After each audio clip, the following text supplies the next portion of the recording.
अस्सलाम वालेकुम, welcome back. आज हम एक धुआंधार लेक्चर के साथ, बेसिक्स ऑफ ऑर्गेनिक केमिस्ट्री के साथ, हाइड्रोकार्बन्स के साथ, सबसे ज्यादा आने वाले एमसीक्यू आने वाले चैप्टर के साथ हम हाजिर हैं। भाई हम इधर ही हैं आपके साथ, और आज हम बात करेंगे कुछ बहुत इंपॉर्टेंट चीज़ों की तरफ। और वो जो हम बात करेंगे, it will give you a lot of background and back for the MDCAT basics and concepts. Okay, ये आपको बहुत ज़्यादा हेल्प आउट करेगा। तो आज हम जो बात कर रहे हैं वो फ्री रेडिकल सब्स्टिट्यूशन रिएक्शन है, लेकिन हम ये नहीं पढ़ेंगे। फ्री रेडिकल सब्स्टिट्यूशन रिएक्शन से पहले आपको बहुत सारी चीज़ें आनी चाहिए।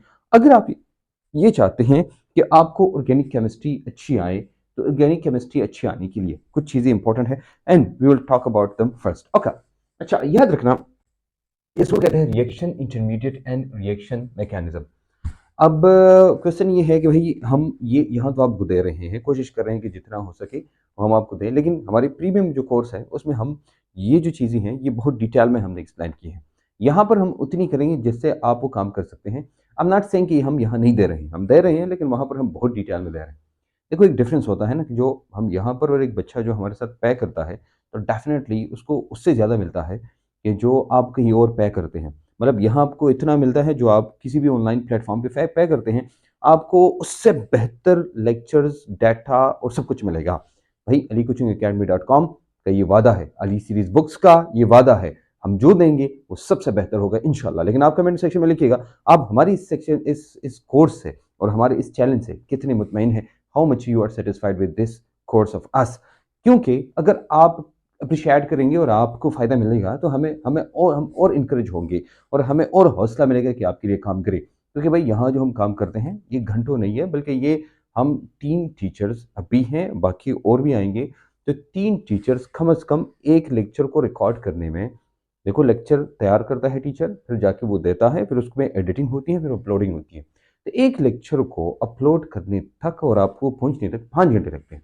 इसका मतलब अगर 3 दिन में हम 3 घंटे का लेक्चर देते हैं, तो 5 दिन में 15 15 आवर्स लगते हैं, 15 आवर्स टोटल लगते हैं।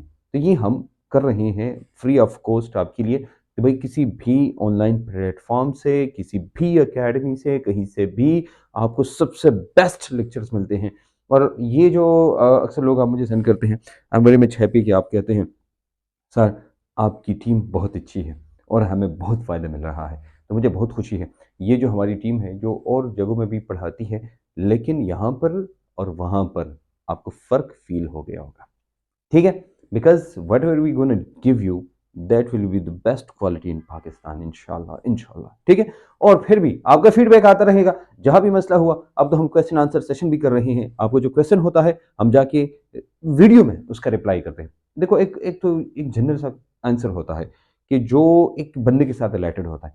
एक आपका क्वेश्चन जेन्युइन है, जो बहुत सारे लोग हैं उनका जो मसला है वो हल हो सकता है। तो जब ऐसा कोई क्वेश्चन होता है ऐसा, तो तब हम जाके उसकी वीडियो बनाते हैं और फिर हमको शेयर करते हैं। तो alicoachingacademy.com वेबसाइट पे जाइएगा, ऐसी है अली कोचिंग अकेडमी की जो यूट्यूब चैनल है वो आपके लिए खुला है।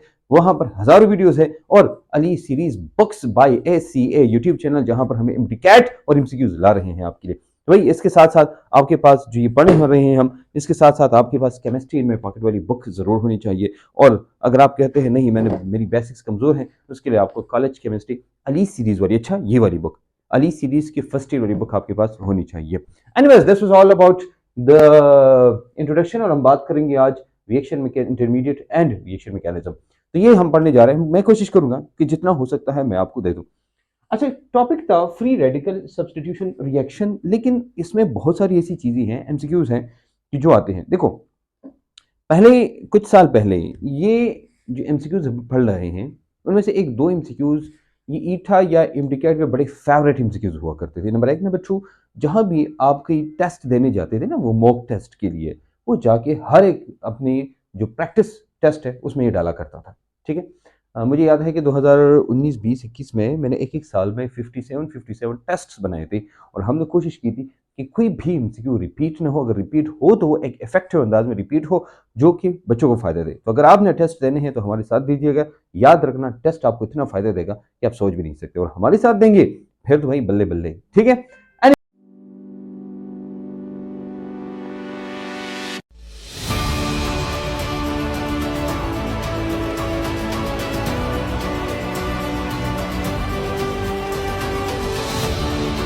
So let's talk about the reaction intermediate and reaction mechanism. भाई ये क्या चीज है? देखो, किसी भी रिएक्शन को याद करने के लिए उसका एक बैकग्राउंड होता है और उसको कहते हैं रिएक्शन मैकेनिज्म। आप कहेंगे सर ये क्या चीजें हैं, तो मैं थोड़ा सा आपको बताऊं। रिएक्शन इंटरमीडिएट और रिएक्शन मैकेनिज्म क्या होता है? तो रिएक्शन मैकेनिज्म हम कहते हैं ना, मैकेनिज्म आप वैसे आपने पढ़ा होगा, this is the path which is followed by the reaction, right? The path followed by the reaction, ये आप पढ़ते हैं ना। तो मैं आपको यहाँ बताना चाहूंगा कुछ वेरी आसान तरीकों में, भाई रिएक्शन मैकेनिज्म क्या है। रिएक्शन मैकेनिज्म ये है ना, देखो हम ये कहते हैं covalent reactions are slow reactions. ये हम कहते हैं कि जो कोवेलेंट रिएक्शंस होते हैं ना, कोवेलेंट बॉन्ड की जो रिएक्शन होते हैं या ऑर्गेनिक रिएक्शंस होते हैं कोवेलेंट, ये स्लो होते हैं। ये क्या होते हैं? स्लो। अब क्यों स्लो होते हैं?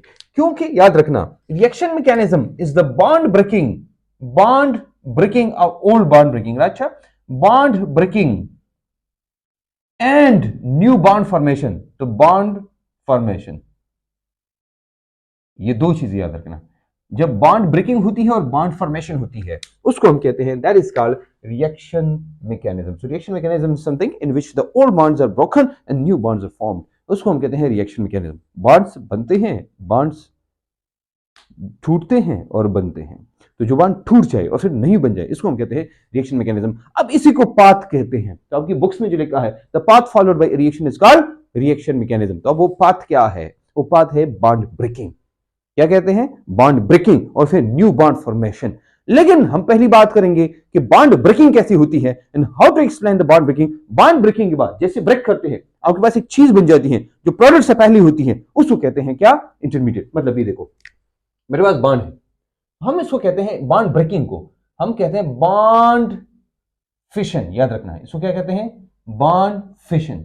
What is bond fission? तो बॉन्ड फिशन इज एक्चुअली क्या? This is bond breaking. ये क्या है? This is bond breaking. Bond break होता है, क्या होता है? बॉन्ड टूटता है। The breaking of bond is called bond. अब जो बॉन्ड टूटता है वो कैसे टूटता है, तो मैं बताता हूं आपको। देखो फॉर एग्जांपल, वैसे मैं आपको एक्सप्लेन कर रहा हूं कि फॉर एग्जांपल ये बॉन्ड है फॉर एग्जांपल, और ये बी के साथ इसने बॉन्ड बनाया, जाके हम इसको तोड़ते हैं, ए बना प्लस बी बना। अब देखो इस पे प्लस आया, इस पे माइनस आया, ये जो बीच वाली चीज है न प्रोडक्ट है न रिएक्टेंट है। अब ठीक है, क्योंकि इसने जाके किसी और के साथ बॉन्ड बनाना होगा। तो इस चीज को हम कहते हैं क्या? This is called reaction intermediate. इसको क्या कहते हैं? Reaction intermediate. इसको रिएक्शन इंटरमीडिएट कहते हैं। Do understand? इसको क्या कहते हैं? This is called reaction intermediate. This is called reaction intermediate. Anyways, so we are talking about what? We are talking about the fission. अब हम आते हैं डिटेल में थोड़ा सा। हम आज का हमारा टॉपिक क्या है? हम बॉन्ड ब्रेकिंग इन्फॉर्मेशन की बात करेंगे और साथ में हम रिएक्शन इंटरमीडिएट की बात करेंगे। वो जिनमें रिएक्टेंट है और न प्रोडक्ट है लेकिन रिएक्शन में है, उसको रिएक्शन इंटरमीडिएट कहते हैं। The one which is between the reactant and the product क्या है? हम कहते हैं रिएक्शन इंटरमीडिएट। किसे कहते हैं? Reaction intermediate. मेरे साथ रहिएगा, अच्छा, इंटरमीडिएट, रिएक्शन इंटरमीडिएट। भाई किसे कहते हैं रिएक्शन इंटरमीडिएट? द वन याद रखना, which is the one which is between reactant and product. जो रिएक्टेंट और प्रोडक्ट के बीच में हो उसको क्या कहते हैं? That is called intermediate. Is it clear now? ठीक है ना? आप मेरे साथ है ना? ठीक है, मेरे साथ रहिएगा। इसको हम कहते हैं reaction intermediate and we will talk about a lot of things about the reaction intermediate because today our topic is related to the reaction mechanism and reaction intermediate. आज हमारा पहला दिन है जिसमें हम किसी भी रिएक्शन मैकेनिज्म की बात करेंगे, क्योंकि 3 रिएक्शन मैकेनिज्म है आपकी बुक में, हम एक एक करके पढ़ेंगे। लेकिन आज का जो रिएक्शन है वो है फ्री रेडिकल सब्स्टिट्यूशन रिएक्शन। क्या? Free radical substitution reaction. अच्छा, इससे पहले वाले लेक्चर में मैंने कुछ चीजें आपको बताई थी, वो बातें आपको क्लियर होनी चाहिए। हमने ये बात बताई थी कि जब भी हम सिंगल बॉन्ड देखते हैं वहां पर सब्स्टिट्यूशन रिएक्शन होता है। जब सिर्फ अल्केन होता है, कार्बन कार्बन के सिंगल सिंगल सारे सिंगल बॉन्ड होते हैं, फिर उसको हम कहते हैं क्या? Free radical substitution reaction. So that is called free radical substitution reaction. Anyways, so today our topic is intermediate। अब हम बात करेंगे इंटरमीडिएट। तो इंटरमीडिएट तक आते हैं, इंटरमीडिएट बनता कैसे है हम ये बात करते हैं। How intermediate is formed, how intermediate how intermediate is formed, how intermediate is formed। ये याद रखना, ये जो लेक्चर मैं ले रहा हूँ ना, ये लेक्चर जाके आपने कहीं लेक्चर लिया होगा ना, आपने फ्रेश सेशन में, रिपीटर में, कहीं भी लेक्चर लिया होगा, इस लेक्चर को आप अपने पैड लेक्चर के साथ कंपेयर करके नीचे लिखे, ये बेहतर है या वो बेहतर था। समझ आ रही बात? ये बेहतर था, बेहतर है या वो हालांकि ये हम इतनी डिटेल में नहीं पढ़ रहे हैं जो कि हम प्रीमियम में पढ़ाते हैं, ठीक है ना। हमारे प्रीमियम के जो बच्चे होते हैं ना, वो अच्छे अच्छे टीचर से अच्छे होते हैं। समझ आ रही बात? क्योंकि उनको हम बाप बना लेते हैं, माँ बना लेते हैं, भाई केमिस्ट्री में ये होता है, भाई इससे ज्यादा कुछ नहीं है। You understand? तो मैं आपको ये बता रहा हूं कि आपके पास जो भी लेक्चर है जाके उठाई और फिर मुझे बताएं कि सर वो बेहतर था या ये बेहतर। लेकिन आज ये कमेंट करना है, ये आपने करना, ऑनेस्ट कमेंट। अगर अच्छा नहीं है फिर भी कमेंट करें। अगर आपको लगता है ना यार ये वाला डाटा और जो सर पढ़ा रहे इन दोनों में वो वाला अच्छा था, बेशक ऑनेस्ट करें। लेकिन आपको अगर ये अच्छा लगता है फिर आपने ऑनेस्टली कमेंट करना है कि हाँ जी ये करें, ठीक है ना। कभी कभी कुछ लोग कमेंट करते हैं, जैसे उस दिन किसी बंदे ने कमेंट किया था, हमने ट्रेस किया, वो निकला, बस उसको हम बात नहीं करेंगे। लेकिन आपको पता है भाई, जब आप ऊपर जाते हैं तो जेलसी बहुत होती है, लोग आपकी टांगे खींचते हैं, वो करते हैं। ये कंडक्शन में हमने कितनी मेहनत की थी ना, हमने कैश किया था, अपने पैसे लगाए थे, हम गए थे, कितने हमें थ्रेट्स हमने आप लोगों के सामने के लिए वो सारे थ्रेट बर्दाश्त किए, हमने आपके लिए किए थे ना। हमारा क्या था अपना, आपके लिए रिकंडक्ट हुआ। हिस्ट्री ऑफ पाकिस्तान में पहली दफा ऐसा हुआ कि हम डट के खड़े हो गए और हमने पूरा का पूरा एमडीकैट टेस्ट रिकंडक्ट करवाया। और ये जो आंखों में आंखें डाल के कहा, जो भी जितनी भी लोग थे, चाहे वो गवर्नमेंट वाले थे, चाहे नॉन गवर्नमेंट वाले थे, चाहे वो थे जिन्होंने लाखों बिलियन ऑफ रुपीज दी थी, वो सब हमारे सामने, हमें थ्रेट आते थे, हम गए तो वापस नहीं आओगे, इतने बड़े थ्रेट्स हम आते थे। हमने कहा भाई जो कर सकते हो करो, देखेंगे, हम हक के साथ खड़े हैं, हमेशा खड़े होंगे, ठीक है। तो भाई यहां भी आपने ये करना है, हम आपके लिए कर रहे हैं ना ये सब। तो भाई आपने प्लीज इतना तो करना है ना कि ये जो हमारा चैनल है इसको सब ये क्या है, सब्सक्राइब करके लोगों को फैलाओ, कहो ये लो जी, क्यों फिर पैसे दे रहे हैं उधर जब आपको ये फ्री में मिल रहा है, ठीक है। और दूसरी बात, अगर आपको ये फायदा मिलता है और फिर आपने अकेडमी आना है तो फिर आप कहाँ जाएंगे, कम से कम इतना तो सोचिए कि भाई अगर एक बंदा आपके लिए इतना कर रही है तो आपको कहाँ जाना चाहिए। बस ये आप हमें छोड़ रहा हूं, ठीक है। AlyKochiangAcademy.com वेबसाइट पे जाइए और इसको भी फैलाइए, लोगों को बताइए भाई इसको आपने फॉलो करना है, ठीक है। ये आपका फर्ज बनता है, अगर आपको यहां से आप सीख रहे हैं तो अच्छी तरह, ठीक है, अच्छी तरह सीख रहे हैं। ओके, हम बात करें यार what how reaction intermediate is formed, हम इसकी बात करेंगे। ये रिएक्शन इंटरमीडिएट कैसे बनता है? बॉन्ड फिशन से। किससे बनता है? ये बनता है बॉन्ड फिशन से, बॉन्ड फिशन से। अब गौर से देखें, बॉन्ड फिशन हमारे पास, मैंने आपको बताया भाई बॉन्ड फिशन क्या चीज है। Bond fission is the process of bond breaking. ये क्या है? This is the process of bond breaking of covalent bond. तो हम ऑर्गेनिक कंपाउंड्स में क्या कहते हैं, हमारे पास बॉन्ड फिशन होती है। अब देखो, बॉन्ड फिशन हमारे पास दो किस्म की होती है, हमारे पास दो किस्म की। देखो हमारे पास बॉन्ड फिशन होती है ना, there are two types, there are two types. क्या है वो टाइप्स? हमारे पास दो टाइप्स है। एक को हम कहते हैं ना, एक को हम कहते हैं होमोलाइसिस, और दूसरे को कहते हैं हीट्रो, ये ई में भूल गया तो मैं जरा लिख लूंगा, हीट्रोलाइसिस। ये दो है, होमोलाइसिस एंड हीट्रोलाइसिस, ये दो हमारे पास आते हैं। ओके, होमोलाइसिस, होमो नाम से जाहिर है भाई होमो है, तो होमो कहते हैं किसको? सेम को। लाइसिस है, लाइसिस किसे कहते हैं? लाइसिस कहते हैं ब्रेकिंग को, ठीक है। अब देखना हीट्रो, हीट्रो किसे कहते हैं? भाई केमिस्ट्री इतनी मुश्किल नहीं है, आप अल्फाज और उसके मतलब को समझो, फिर देखिए यहां पर इसका क्या मतलब होगा। देखो केमिस्ट्री में मैं आपको एक आसान आसान तरीका बताता हूं। देखो हीट्रो किसे कहते हैं? हीट्रो हम कहते हैं ना डिफरेंट को, और लाइसिस किसे कहते हैं? ये कहते हैं ब्रेकिंग को, ये है ना। अब डिफरेंट क्या, वो मैं समझाता हूँ लेकिन उसको उल्टा करो, breaking of different, breaking of different, common ऐसे कहते हैं ब्रेकिंग ऑफ सेम, क्या, ये मैं समझाता हूँ। इसको एक और नाम भी कहते हैं, इसको कहते हैं, दिस इज आल्सो कॉल्ड, इसको कहते हैं homo, this also called homolytic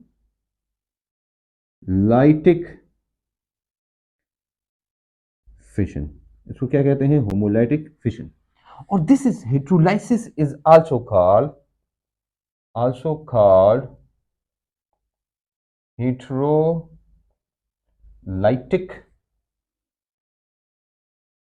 fission. Homolytic fission and heterolytic fission, homolysis and heterolysis, ये है। अब मैं आपको डिटेल में समझाता हूं आपको, लेकिन पहले आप इसको समझिए। देखो, पहले मैं होमोलाइसिस को लेता हूं। होमोलाइसिस वाले को मैं लेके आपको समझाता हूं कि भाई ये कैसे होता है। देखो,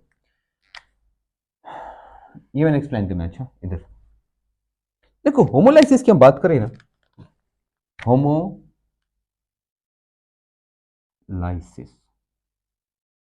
देखो हमारे पास एक बॉन्ड है जिसमें ए और फॉर एग्जांपल बी है। तो ये जो बॉन्ड है ना, ये बॉन्ड ये कितने इलेक्ट्रॉन से बनता है? तो आप मुझे कहेंगे सर ये 2 इलेक्ट्रॉन से बनता है। तो इस बॉन्ड की जगह मैं क्या करूंगा, ये लगा लूंगा। ठीक है, अब मैंने क्या करना है, मैंने कुछ काम करनी है, याद रखना क्या, ये बॉन्ड तोड़ने के लिए, लाइसिस तोड़ने को कहते हैं, ब्रेकिंग ऑफ बॉन्ड, राइट। लेकिन ये सेम क्या है, सेम मैं समझाता हूं आपको। अब मैं क्या करता हूं, मैं कुछ काम करता हूं। नंबर 1, फॉर एग्जाम्पल मैं सनलाइट यहां पर लेता हूं, उसको सनलाइट या यूवी लाइट। दूसरा, इसको हम ऐसे भी लिखते हैं। तीसरा, हम कहते हैं भाई आप हीट दे दें, हीट, टेम्परेचर। ठीक है। चौथा, आप फॉर एग्जाम्पल आप पर ऑक्साइड इधर डालें। ये 4 चीजें आपने याद रखनी है, क्योंकि आगे भी हम जाके इनको एक्सप्लेन करेंगे। अब ये क्या होगा, यहां पर होगा ये ना कि यहां पर जो ए है और इसके जो इलेक्ट्रॉन है, ये अपना इलेक्ट्रॉन लेके चला जाएगा और बी अपना इलेक्ट्रॉन लेके चला जाएगा। ये 2 स्प्लिट हो जाएंगे। मतलब ये हो जाएगा ए with free radical with 1 electron and be with 1 electron. ये जो ए नहीं, एक इलेक्ट्रॉन आता है ना बॉन्ड ब्रेकिंग के बाद, बॉन्ड ब्रेकिंग के बाद याद रखना। अच्छा, बॉन्ड ब्रेकिंग के बाद इफ एन इंटरमीडिएट, इंटरमीडिएट की बात करें, an intermediate, if an intermediate contains 1 electron, it is called, इसको क्या कहते हैं बोलो भाई, इसको कहते हैं अब फ्री रेडिकल। इसको क्या कहते हैं, अब इसको कहते हैं फ्री रेडिकल। मतलब बॉन्ड ब्रेकिंग हो गई, एक इलेक्ट्रॉन इधर गया, एक इलेक्ट्रॉन उधर गया, क्योंकि जो बॉन्ड है वो 2 इलेक्ट्रॉन से बना होता है। बॉन्ड 2 इलेक्ट्रॉन से, तो एक इलेक्ट्रॉन इधर गया, दूसरा इलेक्ट्रॉन इधर गया। तो हम देखो गौर से, ये क्या हो गया। अब ये नहीं है, ये 2 हमारे पास फ्री रेडिकल्स हैं। Now there are, these are free radicals. ये क्या है, फ्री रेडिकल्स है। तो इसको हम कहते हैं फिर, तो if an intermediate contains 1 electron, एक इलेक्ट्रॉन है, 2 नहीं है, एक electron, it is called free radical. इसको हम फ्री रेडिकल कहते हैं। अब फ्री रेडिकल के बारे में हम कुछ बातें हकायक इधर लिखेंगे कि व्हाट फ्री रेडिकल इज। समझ आ रही बात। होमोलाइसिस क्या है, होमोलाइसिस वो है कि जब आप किसी कोई बॉन्ड है, इसको आप हीट देते हैं, टेम्परेचर देते हैं, या पेरोक्साइड डालते हैं, या सनलाइट से पास करते हैं, कुछ करते हैं, और उसको पास करने के बाद क्या हो जाता है, पास करने के बाद एक इलेक्ट्रॉन इधर आ जाता है, दूसरा इलेक्ट्रॉन उधर चला जाता है। इसको हम कहते हैं होमोलाइसिस, या इसको कहते हैं होमोलाइटिक फिशन। होमोलाइटिक फिशन याद रखना। अच्छा, इनाम याद रखना, होमोलाइसिस या होमोलाइटिक फिशन इसको कहते हैं कि भाई फिशन हो गई, ब्रेकिंग हो गई। होमोलाइसिस मतलब कि same electrons on the other side, same electrons on the other side. अभी जो सेम की हम बात की ना, सेम, मैंने कहा ना वैसा हम समझाता हूं आपको। इसका मतलब ये हुआ कि इसका मतलब क्या है, same number of electrons on either side, यानी दोनों साइड्स पे, दोनों साइड्स पे क्या है, सेम इलेक्ट्रॉन्स है। इसको हम कहते हैं क्या, this is called same in here. If मतलब after breaking of the bond, same electrons are present with the both substances. Do you understand? ये both the atoms, ये both, तो ये इसको हम, ये both the groups, दोनों ग्रुप्स के साथ, ये जो ग्रुप्स है ना, ये एटम्स है, ये जो भी है, एटम हो सकता है, मॉलिक्यूल हो सकता है, कोई भी हो सकता है, तो इनके पास एक एक इलेक्ट्रॉन आए, इसको हम कहते हैं क्या, this is called free radical. Anyways, हम आते हैं फ्री रेडिकल की कुछ प्रॉपर्टीज की तरफ। फ्री रेडिकल, तो फ्री रेडिकल समझ गए, फ्री रेडिकल क्या है, कि फ्री रेडिकल क्या है, फ्री रेडिकल उसको हम कहते हैं कि व्हेन इंटरमीडिएट कंटेंस, इंटरमीडिएट अब इसको कहते हैं, अच्छा ये न रिएक्टेंट है न प्रोडक्ट है। अब ये हमारे पास क्या है, दिस इज इंटरमीडिएट। तो पहला इंटरमीडिएट हम पढ़ रहे हैं आज, क्योंकि इसके बाद और भी इंटरमीडिएट सभी हम पढ़ेंगे। तो ये इंटरमीडिएट है। और ये क्या है,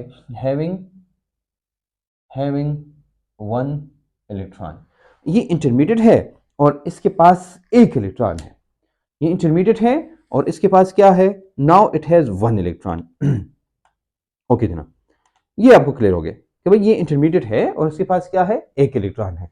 इट हैज वन इलेक्ट्रॉन।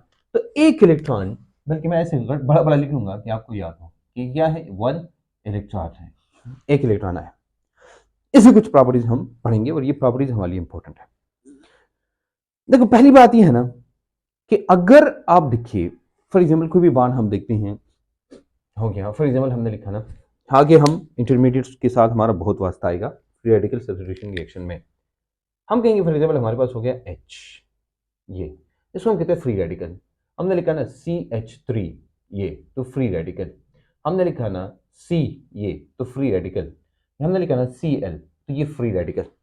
ये सारे के सारे फ्री रेडिकल है जिनके पास एक इलेक्ट्रॉन आता है। मैंने CH3 भी लिखा, वो इसलिए लिखा कि आपको क्लियर हो, ठीक है। हम दो के दो, जो दो ऐसे हैं जिनके हम पढ़ेंगे फ्री रेडिकल सब्स्टिट्यूशन रिएक्शन, हमने आपको इंट्रोडक्शन में बताया था। दो के हम पढ़ेंगे, एक हम पढ़ेंगे ये अब ये क्या है, ये मिथाइल इंटरमीडिएट है। हम एक और करेंगे, ये ईथेन है ना, CH3 और CH3, ये है। इससे एक इलेक्ट्रॉन गया तो ये हो जाएगा, ये हाइड्रोजन गया तो ये हो जाएगा free radical. Now we have the free radical, these are the free radical. ये क्या है, ये फ्री रेडिकल्स है। अब हमारे पास ये क्या है, these are the free radicals, ये हमारे पास फ्री रेडिकल्स हैं। अब फ्री रेडिकल्स की हम कुछ बातें करेंगे, आपको डिटेल में मैं आपको कुछ चीजें बताऊंगा, ठीक है। ओके जनाब, हम अब देख रहे हैं, पहली बात ये है ना, अब इन सबको देखिए तो आपको लगेगा ना इनका इलेक्ट्रॉन ओड होता है। क्या होता है, ओड। इसका मतलब यहां पर ऑड नंबर ऑफ इलेक्ट्रॉन्स होते हैं, ऑड नंबर ऑफ इलेक्ट्रॉन्स। ये क्या है, ऑड नंबर ऑफ इलेक्ट्रॉन्स है। 1 3 5 7 ये बनते हैं, यानी ये देखो यहाँ पर 1 है, 1 3 5 7 9 11, ये है, इसको हम कहते हैं ऑड नंबर ऑफ इलेक्ट्रॉन। ये हो गए। अब फॉर एग्जांपल हम कहते हैं जब ऑड नंबर ऑफ इलेक्ट्रॉन होता है तो पहली चीज आपको जहन में आनी चाहिए ना, अगर आपको केमिस्ट्री आती है तो पहली चीज जो आपके जहन में आनी चाहिए वो क्या है, वो है पैरामैग्नेटिज्म। क्या, पैरा। तो भाई ये हम कहते हैं ये क्या है, this is para magnetism. Paramagnetism कहते हैं किसको, ये मैग्नेट अपनी तरफ अट्रैक्ट करेगा। अगर ये पड़ा है और मैग्नेट आप रखेंगे ना तो मैग्नेट इसको अपनी तरफ रखेगा, अट्रैक्ट करेगा। We call it paramagnetism. Paramagnetism क्यों होता है, पैरामैग्नेटिज्म की जो रीजन होती है ना वो अनपैड इलेक्ट्रॉन होती है। ये क्या है, अनपैड इलेक्ट्रॉन्स है, unpaired electrons. So paramagnetism is due to unpaired electrons. ये अनपैड इलेक्ट्रॉन्स की वजह से ये होता है। अच्छा एक और चीज, इसमें कोई चार्ज है, इलेक्ट्रॉन तो है लेकिन इस पे कोई चार्ज है, आप कहेंगे नहीं नो चार्ज है। तो क्या ये पॉजिटिव है क्या नेगेटिव है, आप कहेंगे सर चार्ज है ही नहीं। तो जिस पे चार्ज ना हो उसको हम क्या कहते हैं, वी कॉल इट न्यूट्रल। ये हमारे पास क्या होता है, दूसरा ये हमारे पास न्यूट्रल होता है, ये न्यूट्रल है। तो याद रखना free radical odd number of electrons होते हैं, पैरामैग्नेटिज्म होता है और जाके ये न्यूट्रल होता है, इस पर कोई चार्ज नहीं होता। देखो अगर चार्ज होता तो फिर उसको हम कैटाइन या एनाइन कहते हैं, ऐसा है ना। कैटाइन एनाइन के साथ इनकी जो नेचर है ये चेंज हो जाती है, समझ आ रही बात। अब देखने एक और चीज, हम कहते हैं ना कि जब फ्री रेडिकल होता है ना, फॉर एग्जाम्पल ये मैंने लिया ऐसा, इसने कितनी सिग्मा बॉन्ड बनाई है, तो आप कहते हैं 3। क्या इसके पास कोई लोन पेयर ऑफ इलेक्ट्रॉन है, नहीं है। ऑर्बिटल है जो कि बॉन्ड बना सकता है, नहीं है। समझ आ रही बात। या एक ऐसा ऑर्बिटल जो कि जिसने बॉन्ड बनाया है, नहीं है ना। एक इलेक्ट्रॉन है तो बेचारे के पास एक इलेक्ट्रॉन की कमी है, इसके पास कमी है, नहीं है। हम कहते हैं इसकी हाइब्रिडेशन होती है sp2। गौर से मेरी बात देखना, अगर कार्बन ने 4 बॉन्ड बनाए, 4 बॉन्ड, इसकी हाइब्रिडेशन होती है sp3। क्या होती है, इसकी हाइब्रिडेशन क्या होती है, sp3 होती है। और एक इलेक्ट्रॉन, ये नहीं है, ये 2 इलेक्ट्रॉन होते हैं ना, इधर हाइड्रोजन गया, एक इलेक्ट्रॉन रह गया और एक चला गया। अब याद रखना अगर ये 2 इलेक्ट्रॉन में से एक इलेक्ट्रॉन रह गया फिर हम कहते हैं इसकी हाइब्रिडेशन हो जाती है sp2, एक कम हो जाती है। हाइब्रिडेशन क्या हो जाती है, sp2 हो जाती है। समझ आ रही बात? अच्छा ये हो गया। अच्छा याद रखना एक और चीज, ये जो फ्री रेडिकल होते हैं ना, फ्री रेडिकल ये बहुत ज्यादा रिएक्टिव है। These are very very reactive. ये क्या है? These are very reactive. ये बहुत ज्यादा रिएक्टिव होते हैं। इतने रिएक्टिव होते हैं ना कि अगर इसको कोई कुछ भी कहीं दूसरा फ्री रेडिकल मिलता है ना, ये एकदम जाके रिएक्शन करते हैं। ये क्या करते हैं? ये एकदम जाके रिएक्शन करते हैं। तो इसलिए हम कहते हैं भाई फ्री रेडिकल जो होता है ना, ये बहुत ज्यादा रिएक्टिव होता है। This is very very much reactive, this is highly reactive. तो फ्री रेडिकल अब ये जो रिएक्शन करेंगे, ये जो रिएक्शन करेंगे, ये कौन से रिएक्शन करेंगे? ठीक है, तो ये जो रिएक्शन करते हैं ना, ये फ्री रेडिकल सब्स्टिट्यूशन रिएक्शन करते हैं। ये क्या करते हैं? दीज आर, ये करते हैं अल्केन्स में करते हैं ये, और ये करते हैं फ्री रेडिकल सब्स्टिट्यूशन रिएक्शन। यहां पर कौन सा रिएक्शन होता है? Free radical. तो ये अल्केन्स में, अल्केन्स की हम बात कर रहे हैं, तो अल्केन्स में, अल्केन्स में ये अल्केन्स, अल्केन्स में ये करते हैं, याद रखना, ये करते हैं फ्री रेडिकल सब्स्टिट्यूशन रिएक्शन। कौन सा रिएक्शन करते हैं? फ्री रेडिकल सब्स्टिट्यूशन रिएक्शन करते हैं। तो ये रिएक्शन बड़े ये तेज होते हैं, बड़े तेज होते हैं। अच्छा, अब ये रिएक्शन कितने तेज है? तो उसके लिए एक चीज की जरूरत है। देखो, हमारे पास फ्री रेडिकल जो बनते हैं ना, वो डिफरेंट टाइप के बनते हैं। डिफरेंट टाइप का मतलब ये है, वो डिपेंड करता है उस कार्बन की। देखो गौर से मेरी बात, अगर मैं ऐसा कहूं ना आपको, अगर मैं ऐसा कहूं कि ये मैं इधर लिखता हूँ, अच्छा वो वाले, ये मैं इधर लिखता हूँ।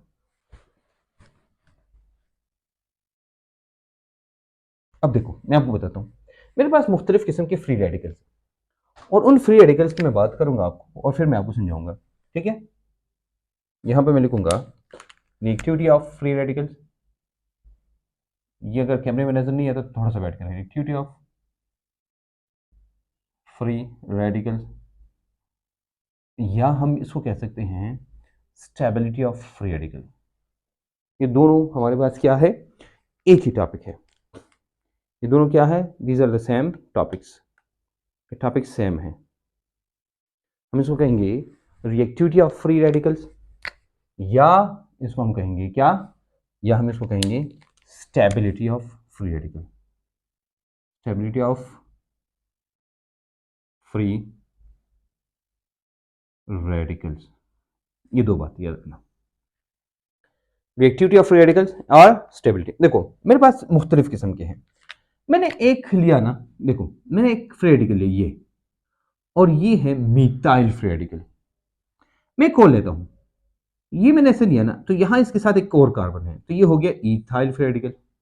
यानी इस कार्बन के साथ सारे के सारे जो अटैच है वो हाइड्रोजन है।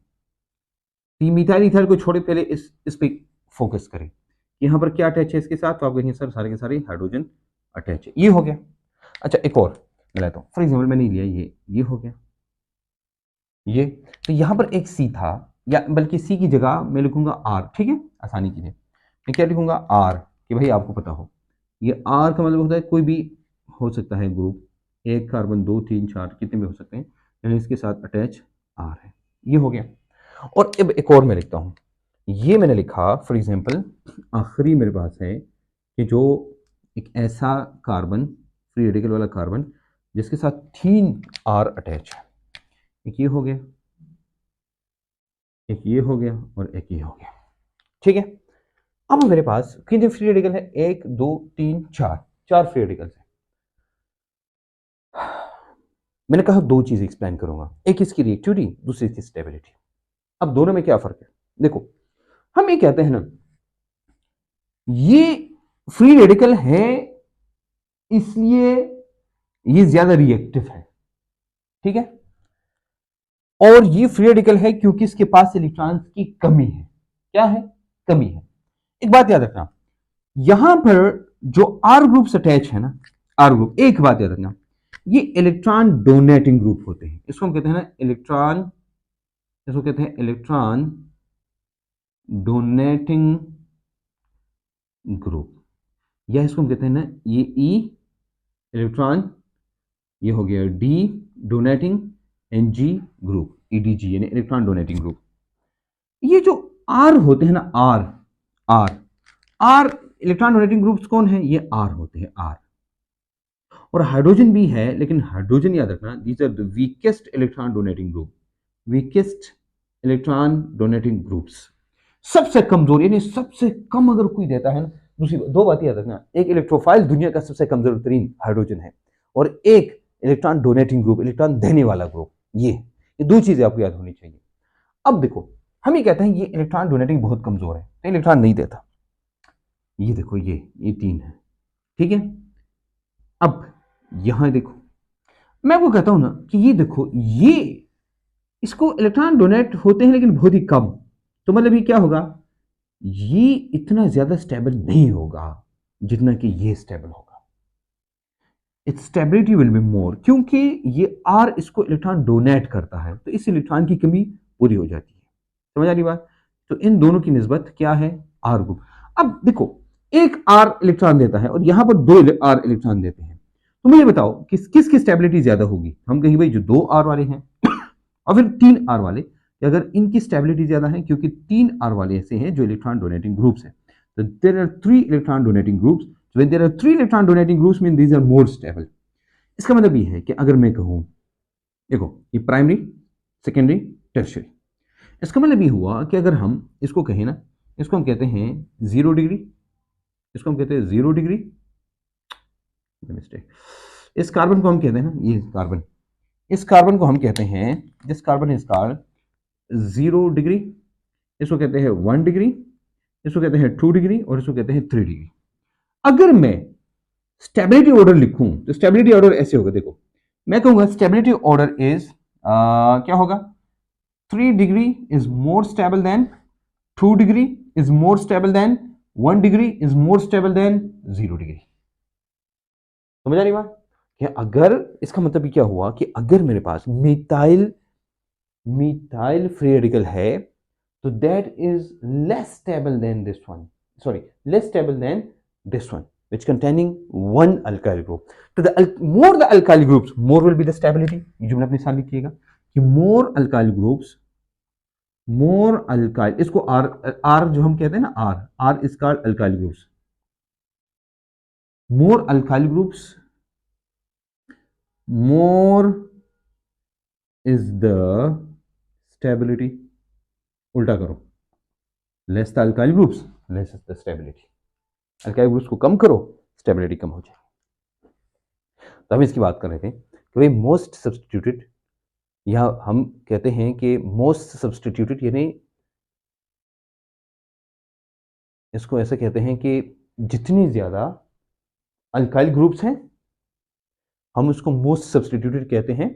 लेकिन वो थोड़ा सा कंफ्यूजन क्रिएट होता है, बच्चे कहते हैं कि सर अल्केन में तो सब्सटीट्यूशन ऐसी नहीं होती, ठीक है, आर वाई। तो फिर आप समझते हैं कि भाई कार्बन के साथ जितनी ज्यादा अल्काइल ग्रुप्स होंगे उतना ज्यादा स्टेबल होगा। समझ आ रही बात? हम, ये था हमारा होमोलाइसिस का कहानी, और ये थी फ्री रेडिकल की। तो which free radical is the most stable? तब कहेंगे 4 डिग्री वाला, या हम कहते हैं इसको टर्शरी, फिर सेकेंडरी, फिर प्राइमरी, और फिर मिथाइल, ये आप कह सकते हैं, ठीक है। तो ये हो गया आपका tertiary is more stable than the secondary, which is more stable than the primary, which is more stable than the 0 degree, या the methyl. I am sure कि ये सब आपको क्लियर हो गया होगा कि भाई हम क्या लिखते हैं, इसकी स्टेबिलिटी ऐसे लिखते हैं। समझ गए ना? बॉन्ड टूटता है, एक एक इलेक्ट्रॉन आता है, उसको फ्री रेडिकल कहते हैं। फ्री रेडिकल में फिर हमने कहा पैरामैग्नेटिक है, न्यूट्रल है, ज्यादा रिएक्टिव है। ये सारी बातें हमने की हैं जो यहाँ पर हमने पढ़ी हैं, ये सारी आपको पता होनी चाहिए। और ये फ्री रेडिकल सब्सटीट्यूशन रिएक्शन करता है, फ्री रेडिकल सब्सटीट्यूशन रिएक्शन करता है। कौन सा reaction? Free radical substitution reaction करता है। फिर हमने कहा कि अगर different type of methyl groups हैं, फ्री रेडिकल्स हैं, फिर हम ये देखेंगे जिस फ्री रेडिकल के साथ जितनी ज्यादा आर ग्रुप्स अटैच होंगे वो उतना ज्यादा स्टेबल होगा। तो ये स्टेबिलिटी ऑर्डर आपको पता होना चाहिए। एनीवेज, अब आते हैं हेट्रोलाइसिस की तरफ, और हाइड्रोलाइटिक फिशन की हम बात करेंगे डिटेल में, क्योंकि हमारे लिए दोनों इक्वली इंपॉर्टेंट है, ठीक है। एक ये भी इंपॉर्टेंट है, फ्री रेडिकल बन जाए, और यहाँ पर कुछ और बनता है। यहाँ पर कहते हैं हमारे पास क्या बनता है, इलेक्ट्रोफाइल और न्यूक्लियोफाइल बनते हैं।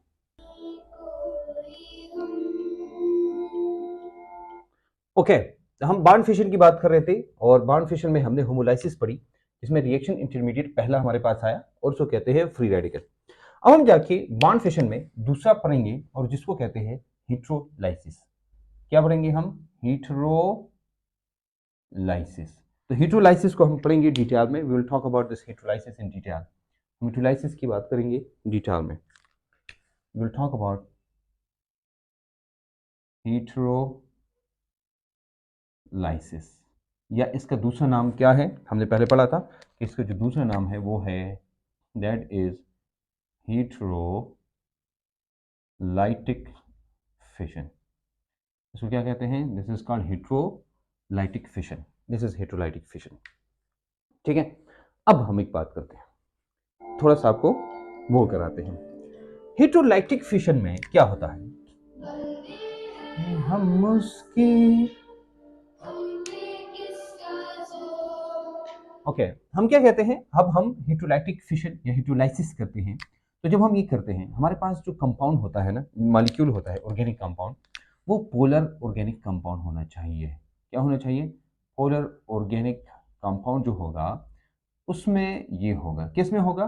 पोलर ऑर्गेनिक कंपाउंड में ये रिएक्शन होता है।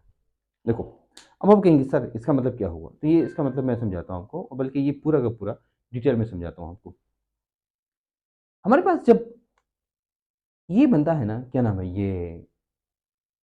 ये जो हम कहते हैं कि एक और इंटरमीडिएट जिनकी बात करेंगे हम, तो ये पोलर ऑर्गेनिक कंपाउंड का मतलब होता है कि जो कार्बन के साथ जो दूसरा ग्रुप अटैच होता है ये, वो हाईली इलेक्ट्रोनेगेटिव हो। क्या हो? ये हाईली इलेक्ट्रोनेगेटिव हो। अब जब ये हाईली इलेक्ट्रोनेगेटिव होगा ना, हाईली इलेक्ट्रोनेगेटिव, तो हमें पता है जहां इलेक्ट्रोनेगेटिविटी ज्यादा होती है वो इलेक्ट्रॉन्स अपनी तरफ खींचता है। तो जब ये इलेक्ट्रॉन इधर बीच में होते हैं, ये दो इलेक्ट्रॉन इधर नहीं रहते, बल्कि ये इलेक्ट्रॉन इधर से जाके इसके करीब आ जाता है, इधर इसके पास होता है।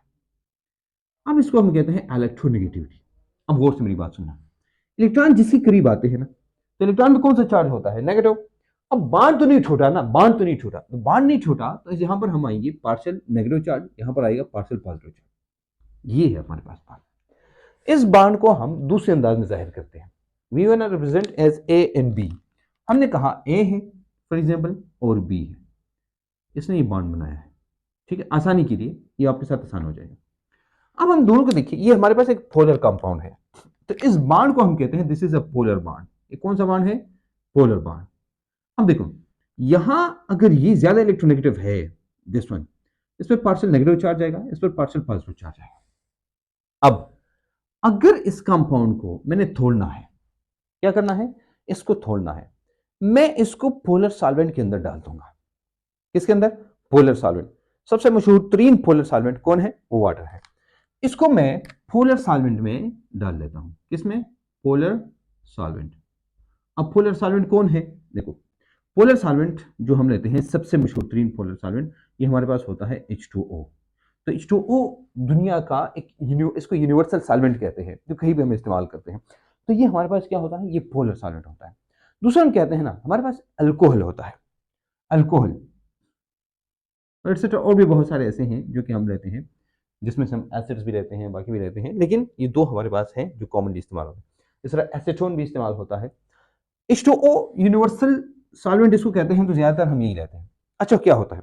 पानी में आपने इसको डाला, अब देखो होता ही है ना, आप इस पर पार्शियल पॉजिटिव चार्ज है, ये जो ए है ना पार्शियल पॉजिटिव चार्ज वाला, तो इससे पूरा ये बांड टूट जाएगा। जब बांड नहीं टूटा होता ना, वहां पर बांड जो चार्ज आता है वो पार्शियल होता है, ये पार्शियल। इसका मतलब ये है कि अभी बांड है, अभी कोवलेंट बांड है, बांड नहीं टूटा। जब बांड टूटेगा ना, ये क्या होगा? यहां पर आएगा प्लस चार्ज और यहां पर आएगा बी, यानी माइनस चार्ज। क्या आएगा? माइनस चार्ज आएगा। अब यहां पर एक चीज है, यहां पर एक और इंटरमीडिएट बना, हमारे पास ऐसे इंटरमीडिएट बने, अब चार्ज्ड इंटरमीडिएट है। अब आपको होता है जब पॉजिटिव चार्ज कहीं होता है तो इसको हम कहते हैं दिस इज कॉल्ड, जब पॉजिटिव चार्ज होता है तो उसको हम कहते हैं this is called cation. Cation यानी केटाइन, अब इसको केटाइन कहते हैं, वी कॉल इट केटाइन। ये क्या है? इसको कहते हैं एन आयन यानी एनाइन। ये हो गया केटाइन एंड एनाइन। समझ आ रही बात? अब इसकी प्रॉपर्टीज को हम पढ़ेंगे डिटेल में। सबसे पहले हम लेते हैं कौन, let's talk about the cation. ये जो कैटाइन होता है, मैंने आपको कहा ना ये कार्बन होता है। अब देखो ये बांड टूटता है ना, ये वाला बांड, गौर से देखना मेरी बात। अब ये है तो ये सी नहीं, ये सी, ये तो अपने बांड इधर होते हैं, लेकिन ये सी पर पॉजिटिव चार्ज आ जाता है, जैसे यहां पर इस पर आया। और जो एक्स है ना, एक्स एक्स, मैं आपकी एक्स की बात नहीं कर रहा हूं, सुनो आपके अपनी एक्सिस याद आ जाए। ये जो एक्स है इस पर नेगेटिव चार्ज आता है। अब हमारे पास कहानी क्या है, कार्बन पर पॉजिटिव चार्ज, ये जो हम केटाइन की बात करते हैं ना, एक्चुअली ये होता है। तो कार्बन पर पॉजिटिव चार्ज, इसको हम कहते हैं क्या, इसको कहते हैं, इस इंटरमीडिएट को कहते हैं कार्बो कैट आयन, यानी कार्बोकेटाइन। इसको क्या कहते हैं, this is called carbocation. Carbocation या कार्बोकेटाइन इसको कहते हैं। अच्छा, इसके एक और नाम भी है, जो नाम आपको पता होना चाहिए, इसको कहते हैं कार्बोनियम आयन, या this is also called, this also called carbonium ion. ये कार्बोनियम आयन है, और इसके बारे में हम बहुत सारी डिटेल में बातें करेंगे, क्योंकि ये हमारा, ये मैं बता रहा था कि इसके एमसीक्यूज अक्सर जो पास्ट पेपर में आपको बहुत मिलेंगे, ठीक है, कुछ साल पहले ये, और जो भी ये टेस्ट बनाता था ना, ये जो वाला टेस्ट होता है, ये नाम है ये जो प्रैक्टिस टेस्ट होता है, जाके उसमें ये जरूर आया करता था, ठीक है। अच्छा, वही बातें करेंगे हमने जो फ्री रेडिकल की थी, फिर हम देखेंगे कि भाई यहाँ पर हम ये कैसे लिख सकते हैं। थोड़ा थोड़ा लगाता हूँ कि आप लोग मोटिवेट हो थोड़ा सा, ठीक है, आप मेरे साथ रहिए और मोटिवेटेड रहिए।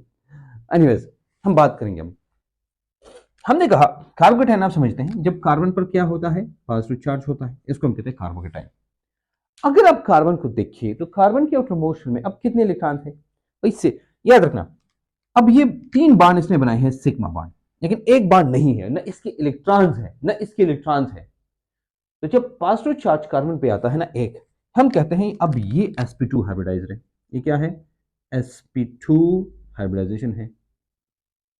अच्छा, मुझे एक बात बताएं, अगर कहीं पर sp2 हाइब्रिडाइजेशन होती है तो इसका स्ट्रक्चर कैसा होगा, ये आपको पता होना चाहिए ना, कि इसका स्ट्रक्चर अब कैसा होगा। भाई हमारे पास sp2 हाइब्रिडेशन है, तो हम कहते हैं इसका स्ट्रक्चर होता है प्लेनर। क्या होता है, प्लेनर। sp3 हाइब्रिडेशन का स्ट्रक्चर होता है टेट्राहेड्रल, sp2 का होता है प्लेनर, और sp का होता है लीनियर। ये 3 चीजें आपको याद होनी चाहिए। ये क्या है, हमारे पास हम वही बातें लिखेंगे जो हमने तो लिखी थी, लेकिन यहां पर हम क्या लिखेंगे, तो ये क्या है, इसका स्ट्रक्चर क्या होगा, प्लेनर होगा। देखो अब ये कैसे हो जाता है, मैं इस कार्बन को दूसरे अंदाज में लिखता हूँ। ये कार्बन अब ऐसा हो गया, 1 2 3, एक ही प्लेन में ये जाके आ जाते हैं ऐसे, ठीक है। यहाँ पर पॉजिटिव चार्ज है, ठीक है, ये हाइड्रोजन है 3, ये जो भी है कार्बन है या हाइड्रोजन जो भी है, लेकिन ये अब ये ऐसा हो जाता है। हम ये कहते हैं ना, ये हमारे पास प्लेनर हो जाता है। आप ट्राइगोनल प्लेनर कहें या इसको जो भी कहें, लेकिन ये हमारे पास ऐसे हो जाता है, ये ऐसे होता है असल में। अब गौर से 2 3 4 बात याद रखना।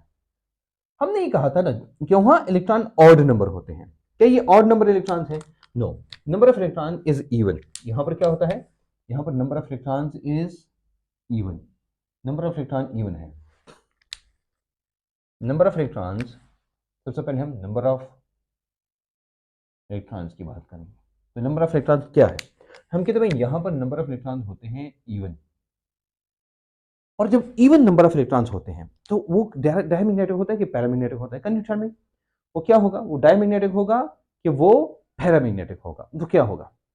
तो हमने पता है कि भाई अगर अगर अगर क्या है, अगर कहीं पर वो है, अगर कहीं पर डायमैग्नेटिक है और इवन नंबर ऑफ इलेक्ट्रॉन है तो वो डायमैग्नेटिक है। ये क्या है, इसको हम कहते हैं ये डायमैग्नेटिक है। तो याद रखना जो पॉजिटिव ग्रुप वाला होता है वो डायमैग्नेटिक होता है, डायमैग्नेटिक, ठीक है, पैरा नहीं है, क्योंकि एक इलेक्ट्रॉन इसमें या अनपैरल इलेक्ट्रॉन नहीं है। अच्छा ओके, अब हमने कहा ये हमारे पास क्या होता है, इसको हम कहते हैं, इसको हम कहते हैं, क्योंकि पॉजिटिव चार्ज वाला है तो पॉजिटिव चार्ज वाले को हम कहते हैं इलेक्ट्रोफाइल। क्या कहते हैं, इलेक्ट्रोफाइल कहते हैं, इलेक्ट्रोफाइल। इसका मतलब हुआ कि हमारे पास एक और वो आया इंटरमीडिएट, जिसको हम कहते हैं इलेक्ट्रोफाइल। इलेक्ट्रोफाइल, तो इलेक्ट्रोफाइल भी एक इंटरमीडिएट होता है, ठीक है, क्योंकि बॉन्ड टूट गया, बॉन्ड टूटने के बाद हमारे पास जो चीज बनी इसको हम कहते हैं इलेक्ट्रोफाइल। अब जब इलेक्ट्रोफाइल की बात करते हैं, मैंने कहा इलेक्ट्रोफाइल डायमैग्नेटिक है, ये क्या है, डायमैग्नेटिक है।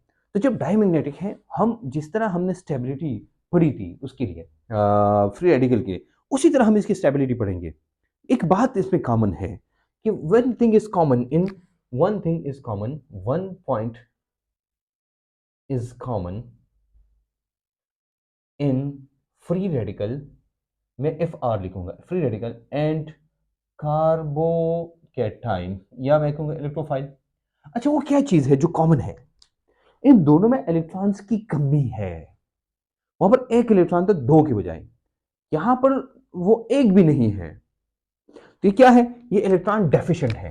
ये क्या है, इलेक्ट्रॉन डेफिशिएंट है। तो इसका अब मुझे कहेंगे सर ये कहने का क्या, मैं चीजें लिंक कर रहा हूं आपको, कि जब लिंक हो जाती है ना, वो आपके जहन में जो पुराना है उसी से आप ये कर सकते हैं। अब क्यों, क्योंकि भाई हमने स्टेबिलिटी ऑर्डर ऑफ कार्बोकैटाइंस लिखना है, ये एमसीक्यू था, ये जो अक्सर स्टेबिलिटी ऑर्डर, तो ये बहुत इंपॉर्टेंट है। अभी तक जो हमने पढ़ा उसमें सबसे इंपॉर्टेंट ये वाला है, स्टेबिलिटी ऑर्डर ऑफ, सबसे सब इंपॉर्टेंट है लेकिन ये बहुत इंपॉर्टेंट है, ऑफ कार्बोकैटाइन।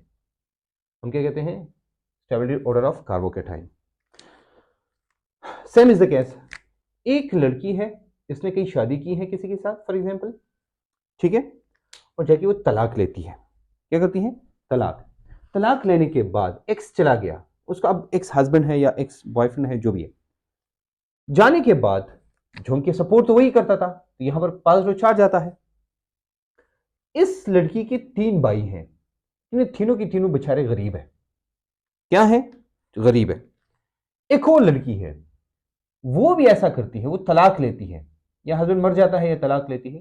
लेकिन तलाक इसलिए बात कर रहा हूं क्योंकि आगे हमने इसको एक और जगह स्टोरी फिट करानी है आपको ऑर्गेनिक के कंसेप्ट में। अच्छा, इसका एक भाई अमीर है, इसको पैसे से देता है, ठीक है। अब एक और लड़की है और उसके दो भाई अमीर है, इसके दो भाई अमीर है, सॉरी ये आर में मैंने लगाना था, इसके दो भाई अमीर हैं, ठीक है। और आखिरी एक और लड़की की बात करते हैं जिसके सारे के सारे भाई, यानी तीन भाई हैं उसके और सारे के सारे अमीर हैं। ये हो गया। अब वो क्या लगता है, इन सब में, चारों में से, इन चारों में से सबसे ज्यादा स्टेबल कौन होगा, आपके ख्याल में कौन हो सकता है, which one is more stable. तो आप मुझे कहेंगे सर स्टेबल वही होगा ना जिसको सपोर्ट करते हैं। ये बेचारी, ये तो कुछ दिनों बाद जो है वो रोने पे आ जाएगी क्योंकि इसको सपोर्ट करने वाला कोई नहीं है, या आपने कोई जरिया माश ढूंढेगी। लेकिन हम स्टेबिलिटी की बात करते हैं, सबसे ज्यादा स्टेबल कौन है, तो आप मुझे कहेंगे सर ये this is more stable than this is more stable and this is this. तो ये स्टेबिलिटी ऑर्डर है, stability increases to this point. आपको याद होगा ना, सेम इज द केस कि जो हमने फ्री रेडिकल में पढ़ा था। मैंने आपको कहा था ना कि जो आर ग्रुप है ना, this is a very good, ये क्या है, ये बहुत अच्छे इलेक्ट्रॉन डोनेटिंग ग्रुप्स है। ये क्या है, बहुत अच्छे इलेक्ट्रॉन डोनेटिंग ग्रुप्स हैं, तो इसलिए इनकी जो स्टेबिलिटी है वो किस चीज़ पे डिपेंड करती है, वो इस पे डिपेंड करती है। तो आपको मैंने बताया भाई क्या चीज़ पे डिपेंड करती है, इस चीज़ पे डिपेंड करती है। अब क्लियर हो गया ना, ओके। अब आते हैं एक और चीज़ की तरफ। ये तो हो गया जनाब आपका ये वाला कि हमारे पास स्टेबिलिटी ऑर्डर क्या है, वो ये है। तो अब ये डायमैग्नेटिक है, इलेक्ट्रोफाइल है, इलेक्ट्रॉन डेफिशिएंट है, ये तकरीबन फ्री उसकी तरह है, फ्री रेडिकल की तरह है उस चीज़ में। और ये जाके अच्छा, ये मुझे बताओ ये रिएक्टिव होगा कि नहीं होगा। अब भी आर एक्स की बजाय, ठीक है, जब मैरिड एक लड़की है वो ज़्यादा स्टेबल होगी कि नहीं, जो तलाकशुदा है वो ज़्यादा स्टेबल होगी, ठीक है। या एक लड़की है उसका हस्बैंड है, वो ज़्यादा स्टेबल होगी जो सपोर्ट करता है, और एक ऐसी लड़की है जिसके हस्बैंड की डेथ हो जाए वो ज़्यादा स्टेबल होगी। ये दोनों मुझे बताना है आपने डिटेल में भाई, वो कौन ज़्यादा स्टेबल है, ठीक है। इसका मतलब ये हो, ये हो। अच्छा, ये हो गया। अब हम आते हैं एनाइन वाले की तरफ, इसकी तरफ। ये एनाइन नहीं है, तो जब कार्बन पर नेगेटिव चार्ज आएगा ना, कार्बन पर नेगेटिव चार्ज, अब इसको हम कहते हैं कार्बोकैटाइन। क्या कहते हैं इसको, सॉरी कार्बोएनाइन। ये क्या कहते हैं, देखो कार्बन है ना, कार्बन, उसे हम कार्ब लेते हैं और साथ में हम लिखते हैं एनाइन, NION, तो कार्बेनाइन। कार्बेनाइन कहते हैं इसको, क्या कहते हैं, दिस इज कॉल्ड कार्बेनाइन। तो हम इसको कार्बेनाइन कहते हैं। अच्छा, कार्बेनाइन तो हमारे पास अब आया, हमारे पास क्या आया, दो चीजें आई, एक हमारे पास आया क्या, कार्बोकेटाइन, और दूसरा हमारे पास आया कार्ब एनाइन आया। अच्छा, मुझे एक बात बताएं, कार्बोकेटाइन को तो हम कार्बोनियम आयन कहते थे, उसको हम क्या कहते थे, कार्बोनियम कार्बोनियम आयन कहते थे। और ये जो कार्बेन आयन है, इसका कोई दूसरा नाम है, हाँ जी है ना, इट हैज अनदर नेम। इसको हम कहते हैं, this is also called carbenium ion. ओ, नाम क्या है, कार्बे बे, और यहां कार्बो। जरा मैं इसको कलर चेंज करता हूं कि आपको ये क्लियर हो। यहां पर मैं लिखता हूं ओ, ठीक है, यहां मैं लिखता हूं क्या, ए। ये दोनों में ये डिफरेंस है, ये कार्बोनियम है और वो क्या है, वो कार्बेनियम है।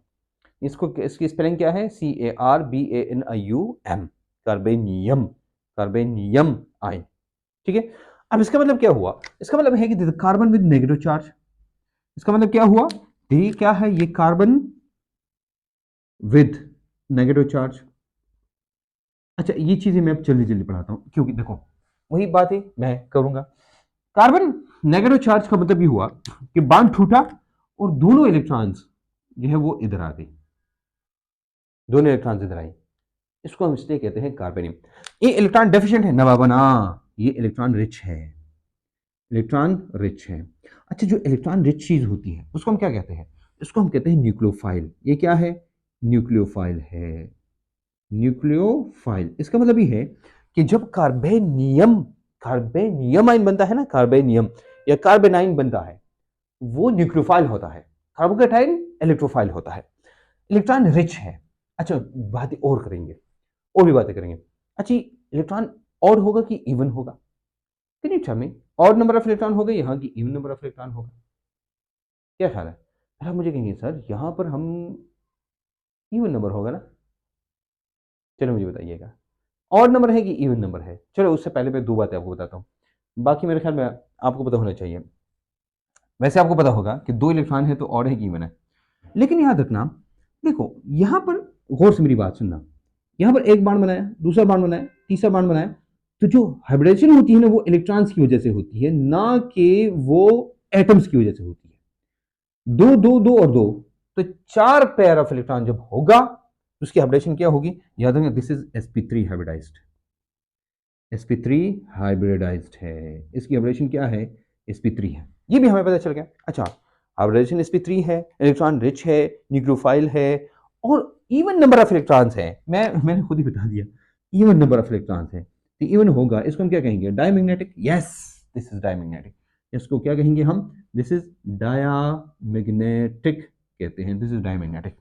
अब सब चीजों को जाके वाइंड अप करके देख लेना, तो आपको अंदाजा हो जाएगा कि जो मैंने आपको कहा था। लेकिन यहां पर दो तीन चीजें बड़ी इंपॉर्टेंट है, हमने ये स्टेबिलिटी पढ़ी ना, तो इसकी भी स्टेबिलिटी पढ़ेंगे, इसकी स्टेबिलिटी पढ़ी है एक की, तो दूसरी की स्टेबिलिटी भी हम जरूर पढ़ेंगे, because that is important for us, right. Okay, वो हमारे लिए इंपॉर्टेंट है। अब देखो हम क्या पढ़ेंगे, स्टेबिलिटी ऑफ कार्ब एनायन या कार्बोनियम आयन पढ़ते हैं। इसका मतलब ये हुआ कि इंटरमीडिएट में एक और नाम भी ऐड हो गया, और उसका नाम क्या है, दैट इज इलेक्ट्रोफाइल है ना, हम इसको न्यूक्लियोफाइल कहते हैं, बल्कि न्यूक्लियोफाइल के बजाय या इलेक्ट्रोफाइल के बजाय ये इसको कार्बोकेटाइन और कार्बेनाइन कहेंगे ना तो ज्यादा बेहतर होगा। इसको मैं क्या कहूं, कार्बोकेट आयन और कार्ब एन आयन, ठीक है। ये मैं अलग अलग इसलिए कहता हूं कि आपको क्लियर हो कि भाई ये कार्बो और केटाइन है, कार्बोकेटाइन और कार्ब एनायन, कि आप इसको इजीली क्या कर सकें, इजीली आप इसको याद कर सकें। इसका मतलब ये है, ये क्या हुआ, ये न्यूट्रल होता है, ये क्या होता है, ये कार्बोकेटाइन पॉजिटिव होता है और ये नेगेटिव होता है। ये हमारे पास है, ये हमारे पास क्या है, these are the reaction intermediates. ये जो स्टेबिलिटी हमने लिखी है ना, तीन किसी के लिए हम स्टेबिलिटी लिखी है। तो ये जो स्टेबिलिटी है ना, ये डिपेंड करती है कुछ चीजों पे। Number one, resonance. किन में रेजोनेंस है ना भगवान ना, डबल बॉन्ड जरूरी है रेजोनेंस के लिए, नहीं है। अल्केन में रेजोनेंस कहां से है। एक और चीज होती है जिसको कहते हैं हाइपर कंजुगेशन। एक कंजुगेशन है, एक हाइपर कंजुगेशन है। तो हाइपर कंजुगेशन की बात हम किसी टाइम कर लेंगे, ठीक है। लेकिन अभी आप थोड़ा सा इसको वो करें, मतलब ये कि जो हम स्टेबिलिटी की बात करते हैं ना, स्टेबिलिटी स्टेबिलिटी की बात करते हैं, और जो इसके बाद हम पढ़ते हैं नंबर ऑफ अल्काइल ग्रुप्स। क्या है नंबर ऑफ अल्काइल ग्रुप। तो देखो सबसे इंपॉर्टेंट यहां पर हमारे लिए क्या है, ये नंबर ऑफ अल्काइल ग्रुप्स है। तो सबसे पहले भाई बताओ number of R groups. R, तो आर जो होता है ना, इसको हम कहते हैं पॉजिटिव इंडक्टिव इफेक्ट। ये क्या है, देखो इलेक्ट्रॉन डोनेटिंग ग्रुप है, मैंने बताया आपको। तो जो इलेक्ट्रॉन डोनेटिंग ग्रुप होता है ना, इलेक्ट्रॉन डोनेटिंग ग्रुप, उसको हम कहते हैं positive inductive effect. Electron withdrawing group को कहते हैं नेगेटिव इंडक्टिव इफेक्ट। ये लफ्ज अगर आपके लिए मुश्किल है या आप नहीं समझते हैं तो इग्नोर करें। इतना समझ सकते हैं कि अगर आर ज्यादा है, जो इलेक्ट्रॉन डोनेटिंग ग्रुप है, इलेक्ट्रॉन देते हैं, तो समझो भाई ये स्टेबिलिटी ज्यादा होगी। जैसे हमने कहा आर ग्रुप, और कम है तो कम। उसके साथ बाकी चीजें हैं ना, वो बस आप लिख के अपने साथ, क्योंकि यहां पर इसकी जरूरत नहीं है। नंबर वन रेजोनेंस, क्या है रेजोनेंस। नंबर टू हम कहते हैं भाई क्या होना चाहिए, अब रेजोनेंस है हाइपर कंजुगेशन। ये कंजुगेशन होती है एक हाइपर। नहीं समझ आ रही है तो मैं आपको समझाता हूं आगे, ठीक है। हाइपर, जो जहां पर आपको मुश्किल लगता है ना, उसको इग्नोर किया करें उस टाइम के लिए जब मैं आपको कहूं। ये है, ठीक है। अब सेम टू सेम हम लिखेंगे सेम चीजें। अब ये तो कार्बोकेटाइन के लिए हो गया, लेकिन कार्बोनाइन के लिए हम क्या करेंगे। तो हम अगर कार्ब एनायन के लिए ये पढ़ते हैं, यानी कार्बोनाइन, इसके लिए पढ़ते हैं ना, ये उल्टा करें। उल्टा कैसे करेंगे, देखो हम कहेंगे ना कि अगर नेगेटिव इंडक्टिव इफेक्ट वाला है, ये मोर स्टेबल है। क्या है, मोर स्टेबल है। लेकिन अगर पॉजिटिव इंडक्टिव इफेक्ट वाला है, मतलब आर ग्रुप्स, यहां पर मैं आर इसके साथ लिखूंगा वैसे आसानी के लिए, कि जितनी ज्यादा आर ग्रुप्स होंगे ना, आर ग्रुप, क्या रखना, दिस इज लेस स्टेबल। इस पॉइंट को समझिएगा, इतना मुश्किल नहीं है, ये लेस स्टेबल है, ठीक है। अब अगर आप कहेंगे सर ये कार्बोकेटाइन की बजाय कार्बोनाइन करते हैं, और मैं क्या करूंगा, मैं इसको ऐसे करता हूं, यार ये नहीं है ऊपर वाला, ये कार्बोनाइन करो। मेरा मतलब ये हुआ कि अगर मैं स्टेबिलिटी ऑर्डर ऑफ, तो ये इधर से मैं ये दिया, और एक कार्ब के बाद मैं लिखूं ना एन आयन, ठीक है, क्लियर हो गया। अब यहां मैंने कार्बोनाइन को अगर हम इसको नेगेटिव नेगेटिव करें, ठीक है, और स्टेबिलिटी ऑर्डर ऑफ कार्बोनाइन करें। अब दिख रहा, हमने ये कहा ना यहां पर कि ये क्या है, less R group more stability. ये कार्ब एनाइन की बात करते हैं, स्टेबिलिटी कार्बोनाइन की बात करते हैं या कार्बोनिमाइन की बात करते हैं, ठीक है। अच्छा, ये हो गया। हम कहते हैं भाई इसमें से ज्यादा स्टेबल कौन होगा। देखो आर ग्रुप कहां पर सबसे कम है, तो आप कहेंगे सर यहां पर कम है। ये हम लिखेंगे ऐसा, ये हम लिखेंगे ऐसा, ये द लीस्ट स्टेबल है। ये क्या है, ये लीस्ट स्टेबल है, इसकी स्टेबिलिटी सबसे कम है। क्यों कम है, because it has a lot of R groups, therefore. मैंने आपको जो स्टेबिलिटी ऑफ फ्री रेडिकल बताई, स्टेबिलिटी ऑफ कार्बोकेटाइन बताई, स्टेबिलिटी ऑफ कार्बोनाइन बताई, ये हमारे पास तीन इंटरमीडिएट हो गई, जो कि हमने आज के इस लेक्चर में कवर किए हैं। अब इसके लिए मैं आपको सिर्फ एक छोटी सी चीज़ बताता हूँ आपको, ये आपको याद हुई तो भी ठीक है, ना याद हुई तो भी इतनी ज़्यादा इसकी ज़रूरत नहीं है। देखो मैंने वो कहा था ना, कार्बोकेटाइन और कार्बोनाइन जो दोनों हैं, इनकी स्टेबिलिटी ऑर्डर तकरीबन सेम है। They have the same stability order, कि भाई जितने आर ग्रुप है तो उतनी ज़्यादा स्टेबल है। तो कार्बोकेटाइन और कार्बन फ्री रेडिकल के लिए दोनों के लिए सेम है। उसकी वजह यह है कि दोनों इलेक्ट्रॉन डिफिशिएंट है, दोनों के पास इलेक्ट्रॉन की कमी है, इस वजह से। स्टेबिलिटी ऑफ कार्बोकेटाइन और ये जो फ्री रेडिकल है वो सेम है, कार्बोकेटाइन और फ्री रेडिकल सेम है, क्योंकि दोनों इलेक्ट्रॉन डेफिशिएंट है। मैंने बताया आपको ये सारी चीजें, दोनों स्टेबल। लेकिन इसमें एक और बात है, याद रखना, अगर कोई ट्रिपल बॉन्ड वाला फ्री रेडिकल है, that will be the least stable, सबसे कम स्टेबल। ये पॉइंट आपको याद होना चाहिए। डबल बॉन्ड वाला उससे ज्यादा स्टेबल, सिंगल बॉन्ड वाला उससे भी ज्यादा स्टेबल, ठीक है। अब देखना, अब अगर आप इसको देखिए तो आपको पता चल जाएगा कि भाई हम जब इस तरफ आते हैं, देखो this is the least stable. ये क्या है, लीस्ट स्टेबल। हमने कहा ना कुछ चीजें ऐसी होती है, जैसे हमने आपको कहा था कि भाई रेजोनेंस इंपॉर्टेंट है, लेकिन रेजोनेंस होगा तो कहां होगा, देखो डबल बॉन्ड वाला ज्यादा स्टेबल, लेकिन सिंगल बॉन्ड वाला उससे भी ज्यादा। अब फिर हमने कहा कि जितनी ज्यादा इंडक्टिव इफेक्ट वाले हैं ये, यानी इलेक्ट्रॉन डोनेटिंग ग्रुप है, ज्यादा स्टेबल होगा। इधर यहां पर 3 है तो ज्यादा स्टेबल होगा। अच्छा, इससे भी ज्यादा कोई स्टेबल होगा? हाँ जी, अगर जो ये है, ये जो सी है इसके साथ एक डबल बॉन्ड है और फिर CH2 है, दिस इज मोर स्टेबल। लेकिन एक और बात बताऊं मैं आपको कि अगर इस जो कार्बन है, कार्बन हम ऐसे लिखते हैं ना, ऐसे, ये फ्री रेडिकल है, यहां पर हाइड्रोजन और कंसिडर करिए यहां पर फिनाइल ग्रुप्स अटैच है, यानी बेंजीन ग्रुप अटैच है। ये ग्रुप नहीं है, इसको ये है, ये दिस इज मोर स्टेबल है क्योंकि यहां पर रेजोनेंस है अंदर। ठीक है। अच्छा, अब क्या करते हैं, ये नहीं यहां से ये लिखा है, तो अगर इसको हटा के आप इधर भी बेंजीन लगाते, ये वाला दिस इज मोर स्टेबल। लेकिन अगर आप इसको हटा के इधर भी बेंजीन ग्रुप लगाते हैं, ओहो हो, this is the most stable. तो ये सबसे ज्यादा स्टेबल है क्योंकि रेजोनेंस मैंने बताया था आपको इससे पहले, रेजोनेंस जितना ज्यादा होगा वहां पर स्टेबिलिटी उतनी ही ज्यादा होगी। You understand? तो this was all about this lecture. और याद रखना, अगर इस लेक्चर से आपको फायदा हुआ है, कुछ नया सीखा है या अच्छा सीखा है या रिवीजन हो गई है और आपने आपका कंसेप्ट बिल्कुल क्लियर हो गया है, इसके बाद आप पे एक फर्ज है। फर्ज ये है कि इस लेक्चर को, इस वीडियो को मैक्सिमम लोगों तक फैलाएं, इस चैनल को मैक्सिमम लोगों तक फैलाएं कि ऐसी है अली कोचिंग एकेडमी और अली सीरीज बुक्स जो यूट्यूब चैनल है, इनको जरूर फॉलो करें। नंबर 1। नंबर 2, आपने alicoachingacademy.com वेबसाइट को भी फैलाना है, यहाँ पे फर्ज है। ठीक है, इस सब के जरिए का हिस्सा बनिएगा और मिलेंगे इंशाल्लाह रिएक्शंस ऑफ अल्केन्स, यानी फ्री रेडिकल सब्स्टिट्यूशन रिएक्शंस के साथ मिलेंगे। तब तक के लिए इजाजत दीजिए, अल्लाह।